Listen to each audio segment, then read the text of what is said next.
kalamun qadimun la yumallu sama'uhu tanazzaha an qawlin wa fi'lin wa niyatin. Assalamualaikum warahmatullahi wabarakatuh. Alhamdulillahilladzi arsala rasulahu bil huda wa dinil haqq liyudhhirahu 'alad dini kullihi wa kafa billahi shahida. Asyhadu an la ilaha illallah wahdahu la syarikalah wa asyhadu anna Muhammadan abduhu la nabiyya ba'dah. Allahumma sholli ala Muhammad wa ali Muhammad. Bapak-bapak, ibu-ibu, saudara-saudara, saudari-saudari yang saya hormati dan saya sayangi, marilah kita panjatkan puji syukur kehadirat Allah Subhanahu wa taala yang telah memberikan kita kesehatan, nikmat sehat, nikmat umur, nikmat kesempatan, nikmat kedamaian, dan yang paling utama adalah nikmat iman yang bisa menggerakkan kaki-kaki kita dari nyamannya subuh di rumah, melangkahkan kaki ke majelis untuk bersama-sama mencari ilmu di sini. Kemudian marilah sholawat serta salam tetap kita sajikan kepada pemimpin besar kita, Nabi besar Muhammad SAW, yang telah memberikan kita kesempatan mengikuti gerakan revolusi beliau menuju pencerahan dari kegelapan. Mudah-mudahan kita masuk dalam barisan pembelanya hingga di akhir zaman nanti. Amin. Mungkin kepada bapak-bapak, ibu-ibu yang baru hadir ya pada pagi ini adalah pengajian yang membahas ngiras-ngirus ayat-ayat Quran gitu.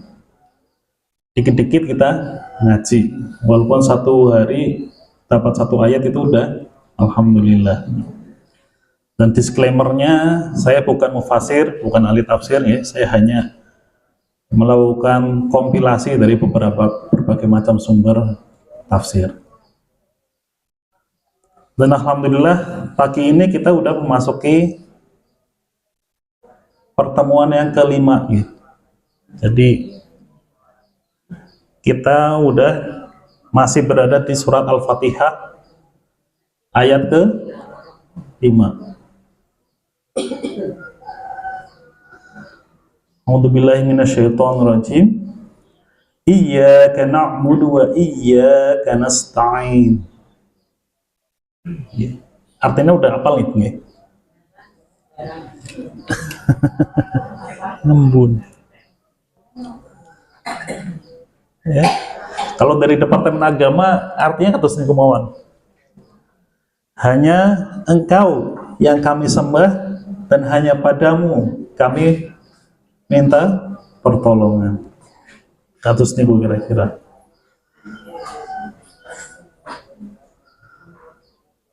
Mari kita bahas satu persatu nih. Hanya Kau yang kami sembah.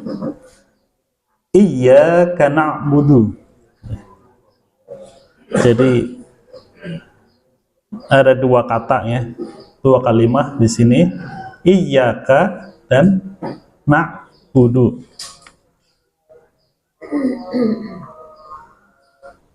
Iyyaka itu berarti hanya kepada Engkau. Na'budu, kami menyembah. Kenapa nggak pakai a'budu aja? Kan bacanya masing-masing gitu. Kalau sholat kan bacanya masing-masing.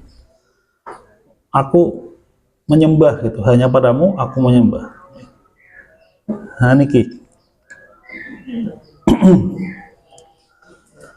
Iyaka berarti hanya kepadamu, Gusti Allah, tiada lain dan tiada bukan. Jadi di sini adalah satu penegasan dari Al-Fatihah bahwa kita harus yakin, melakukan, mengerti mengenai, paham mengenai tauhid. Jadi tauhid dalam agama Islam itu absolut, mutlak, orang bisa dinyang. Lah kan siji tok Gusti Allah, siji mana separuh mana. Ya orang bisa kayak kue, mana pasar. Ya sekarang kanca tambah imbuh. Mboten sakit nih. Nah kayak yang sebelah kurang mantap ya siji tok Pak Tuhane. Tambah loro maning wis. Sia siapa? Sebabane siji maning ya mbokene borang. Dadi kayak keluarga. Kok nyeluk 3 periode sisa. Maaf. Jadi absolut tauhid di dalam agama Islam. Sebetulnya dalam agama Yahudi tauhidnya juga absolut. Cuma sekarang sudah mulai, ya dari dulu sih udah banyak penyimpangan. Mereka banyak menyebutkan anak-anak Tuhan gitu ya. Di Quran itu ada disebutkan Uzair adalah anak Tuhan. Kemudian pengikut Nabi Isa juga menyatakan bahwa Isa anak Tuhan. Mereka Yahudi juga. Kalau di Islam itu absolut, gelem ora gelem ya kayak kue.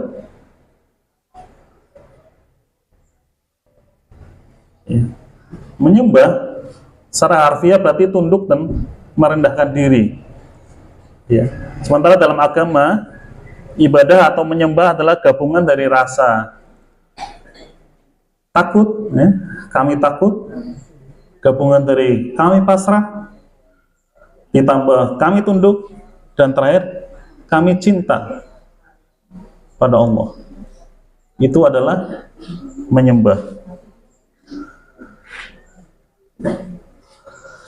Terus kenapa pakai, tadi pertanyaannya kenapa pakai domir na, nak budu, kenapa enggak budu aja? Kenapa jamak gitu, harus rame-rame gitu.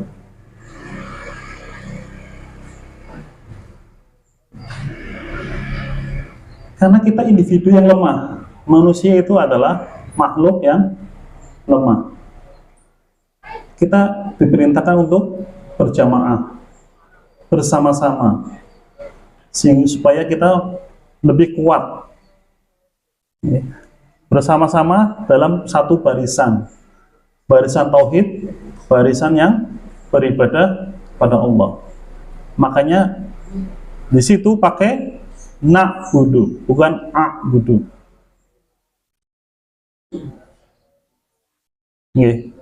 Makanya kalau dalam berislam itu kita harus berjamaah. Kita kumpul bareng-bareng ngaji, beramal soleh dalam jamaah.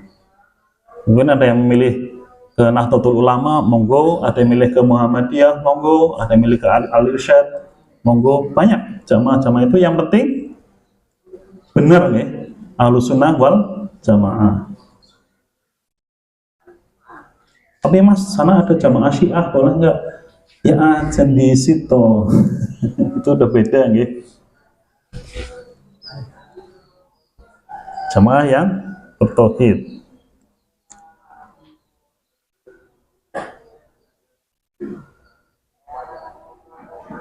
Nah, dari na'budu ini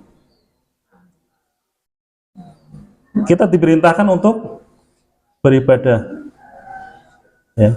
Beribadah bisa berupa dalam beribadah secara ritual, sholat, puasa, dan lain-lain. Juga beribadah dalam kehidupan sehari-hari. Semua harus diniatkan ibadah.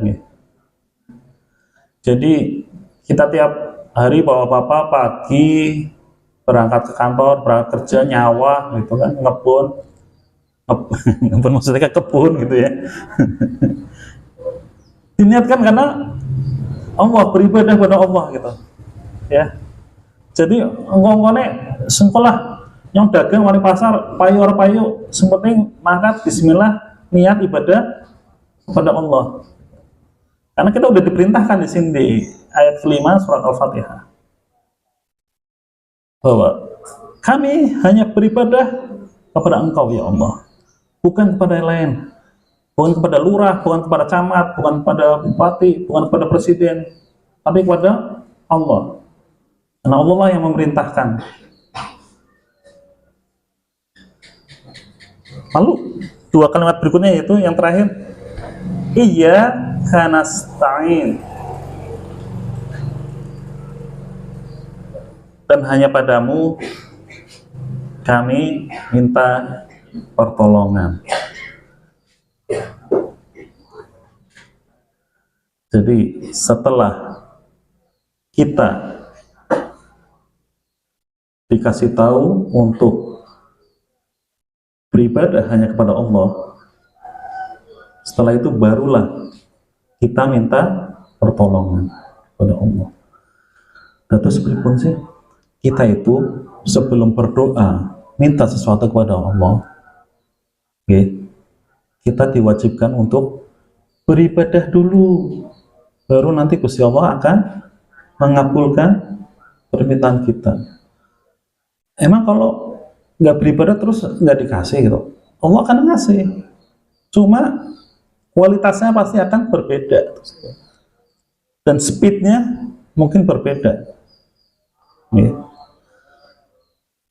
Ada orang minta kaya gitu kan, tapi rupanya cuma uang yang banyak, tapi anak istrinya sakit-sakitan terus, kan nggak berkah juga terus nih.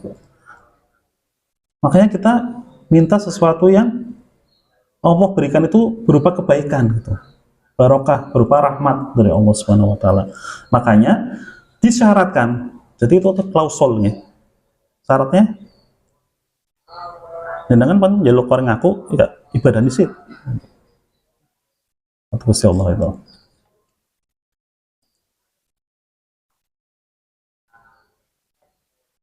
Jadi pernyataan satu-satunya tempat meminta hanyalah Allah. Kembali lagi kepada tauhid. Ya. Hanya Allah yang akan memberikan pertolongan secara paripurna, ya. Holistik. Jadi nggak separoh-separoh. Allah itu yang paling ngerti menungsa Gusti Allah. Ya. Jadi kayak jenengan sakit misalkan, datang ke klinik, sakitnya sakit telinga gitu, yang diobati yang sakit kan, kita nggak tahu rupanya gara-gara lambung kita nggak beres, telinga kita sakit gitu. Jadi manusia hanya bisa melihat gejalanya saja, itu yang dihandle. Tapi kalau Gusti Allah itu holistik, karena Allah lah yang telah menciptakan kita, jadi paham betul manusia itu harusnya seperti apa gitu yang baik. Ya. Makanya kita minta sesuatu itu hanya kepada Allah.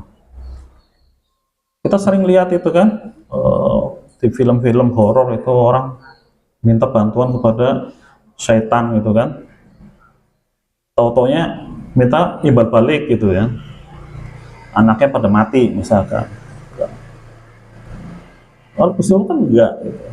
Jadi cukup Allah sajalah kita memohon pertolongan, memohon sesuatu apapun itu, ya.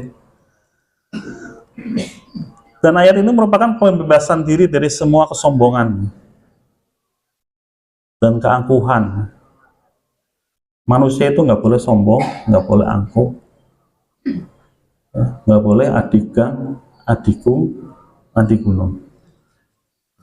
Bu, artinya apa? Tapi kayak gitulah mestinya gitu. Karena di depan Allah kita itu tidak ada apa-apanya. Kita hanya meminta pertolongan pada Allah Subhanahu wa taala.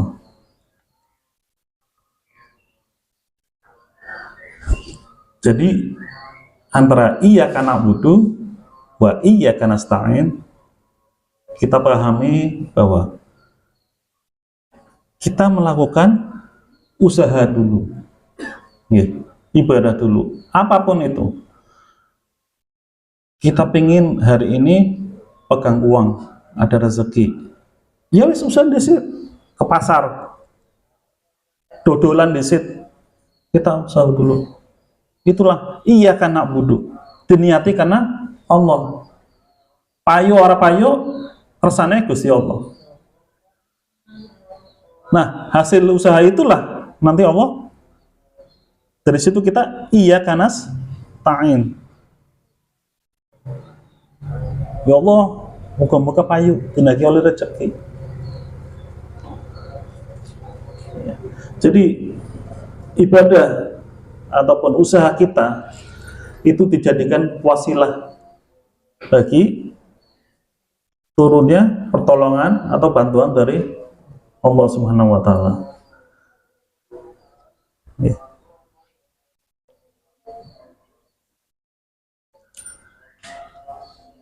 Bekerja keras, dagang yang sregep, benar, ngantor yang rajin, gitu. Belajar yang tekun, mengulangi pelajaran-pelajaran sekolah, kuliah, ya. Nggak dolan mulu, nggak main game mulu. Kita ada mahasiswa sini, Mas Aye. Ya, itu adalah wasilah bagi kita untuk mencapai kesuksesan, karena kita nggak bisa gitu berdoa doang lalu Gusti Allah ujuk-ujuk Mas Aye lulus cum laude gitu kan, nggak bisa Mas Aye gitu. Mas Aye harus belajar kuliah yang benar, ya, untuk bisa mencapai prestasi. Terus niku, jadi iyyaka na'budu wa iyyaka nasta'in. Mungkin sakit dipahami dari kandungan ayat tersebut. Ini berkaitan dengan ayat berikutnya, ya, bocoran untuk minggu depan, Sabtu depan gitu.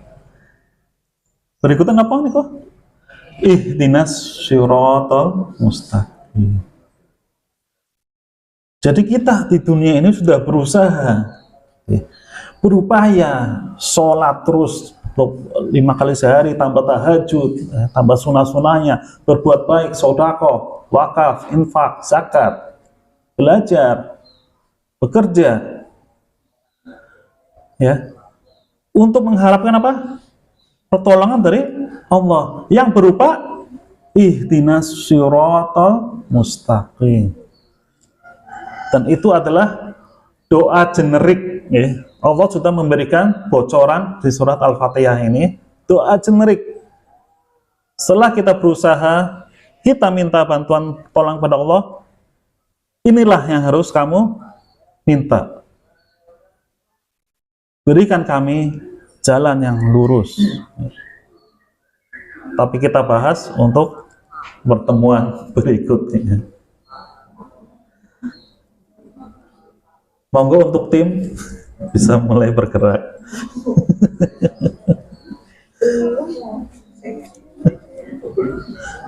Belum.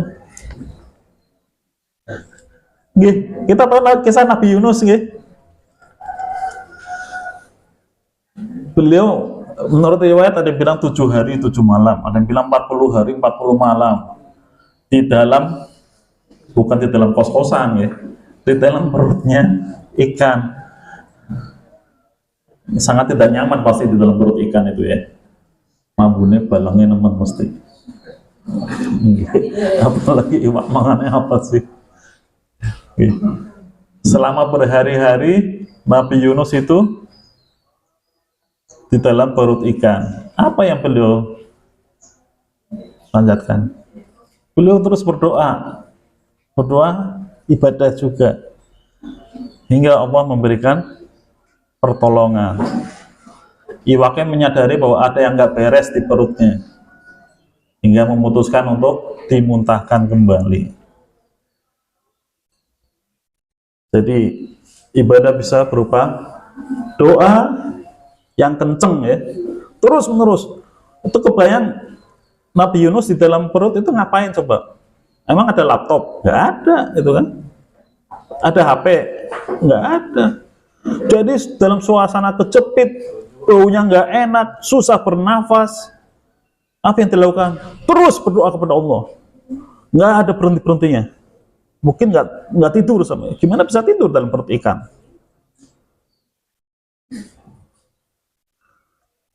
Contoh berikutnya dalam kisah-kisah itu yang klasik, Siti Hajar ya, ibunda Siti Hajar. Cuma di sini gambarnya salah ya, itu Nabi Ismailnya udah gede, harusnya masih bayi. Iya, mohon dimaafkan karena ngambil dari internet. Udah gede di situ gitu loh. Jadi Siti Hajar itu seorang ibu muda yang ditinggal suaminya di tengah gurun Mekah itu nggih, gurun pasir, batu-batu vulkanik, panasnya minta ampun, kering kerontang, ya berdoa saja. Ya sebentar aja persediaan air habis. Lalu apa yang dilakukan? Dia terus berdoa, ya Allah bantulah kami gitu, sambil nyari-nyari dari sofa. Itu nama bukit ibu nggih? Bukit Sofa sama Bukit Marwah. Iya, saya belum pernah lihat, mudah-mudahan kita semua bisa ke sana. Amin. Sekali lihat nggak ada, nengok lagi, kayaknya nang anak-anak atau mikir kayaknya kelewatan, lari lagi. Ini jeblir laka. Begitu balik lagi, anak-anak yang kelerep-kelerep apa kayak banyu, dia lari lagi. Kalau kita bayangin, ya ngapain sia-sia banget itu loh. Udah bakal nggak ada wis mak gitu kan. Mbak gitu. Percuma. Sana waya ya. Monggo nggih langsung kalau yang udah dapat. Karena usaha dan doanya yang luar biasa, Gusti Allah langsung memberikan pertolongan, yaitu dimunculkannya sumur Zam-Zam. Ya, ujuk-ujuk ya, nggak pakai proses geologis segala macam, nggak pakai, atau proses apa, ada air hujan gitu kan, ditampung oleh tanaman-tanaman, kemudian airnya terjadi retakan, keluar airnya, nggak pakai proses seperti itu yang lama itu ratusan tahun, bisa ribuan tahun.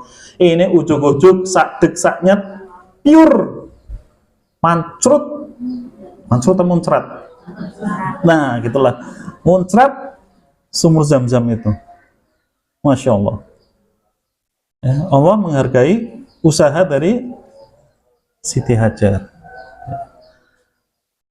Beliau sudah karena budu, akhirnya benar, dan dia berusaha untuk karena nasta'in, maka Allah memberikan pertolongan kepada beliau serta mata cash.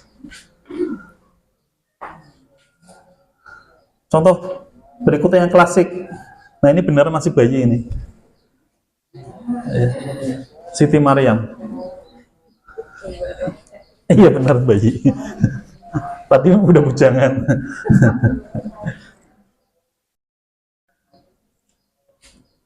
Iya. Apa yang terjadi pada Siti Maryam waktu melahirkan? Itu perasaan yang berkecamuk, nggak karu-karuan. Seorang perawan anak gadis itu nggak pernah ketemu siapa-siapa, kerjanya ibadah, terus ngaji, terus terus. Nggih. Ujuk-ujuk hamil dan melahirkan. Itu apa yang dipikirkannya? Mungkin kalau sekarang umur 18 tahun kali ya, baru tamat SMA gitu, tahu-tahu merasakan mau melahirkan gitu. Akhirnya lari tergopoh-gopoh cari tempat yang tidak ada seorang pun dan melahirkan sana. Nggak ada yang bantu, nggak ada bidan, nggak ada dokter spesialis, nggak ada kamar ber-AC, nggak ada anestesi. Semua dilakukan sendiri, Ibu.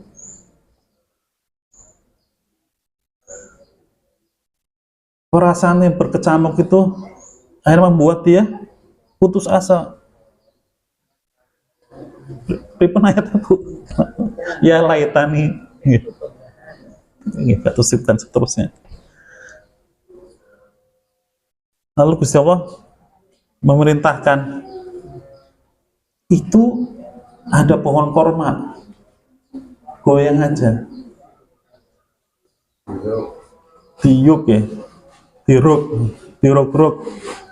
Namanya orang lagi stres, habis melahirkan sendirian, nggak ada siapa-siapa, ketakutan juga bagaimana menghadapi orang-orang nanti. Ya udahlah, kasih aja lah, Gusti Allah, apa sih itu loh. Udah kasih aja panganan gitu, gedebuk gitu kan. Enggak, Gusti Allah masih memerintahkan, kamu usaha dulu. Itu ada pohon diruk, pohonnya pohon wis garing, korma orang itu musim panas ya. Jadi kalau versinya Islam, Nabi Isa itu lahir di musim panas. Kalau versinya sebelah, musim dingin. Dan pakai pohonnya pohon cemara. Soalnya kangelan sih ya, di Eropa nyari pohon korma kan nggak banyak, jadi gimana caranya? Udahlah pakai pohon cemara aja yang banyak, benang latar. Terus musim panas kan cuma sebentar sana, yang panjang musim dingin. Udahlah musim dingin aja deh, di setting, gampang lah kok. Ya, enak temen ya, ganti-ganti agama. Ya. Monggo loh, ini saya sambil ngisi waktu aja, dongeng. Lalu Bunda Maria ini mengeruk ya, dengan tenaga seadanya diruk. Maka oleh Gusti Allah, pohon korma yang kering itu bisa tiba-tiba mengeluarkan buah yang sudah matang, fresh, dan bisa rontok begitu saja. Padahal kalau saya lihat di YouTube ya, petani-petani korma itu mereka kalau panen harus pakai pisau ya, pisau yang panjang. Jadi keras itu. Jadi kalau menurut logika nggak mungkin lah seorang wanita yang masih kecapean gitu bisa ngeruk korma sampai pada jatuh pohonnya. Itu terjadi karena pertolongan dari Allah Subhanahu wa Ta'ala.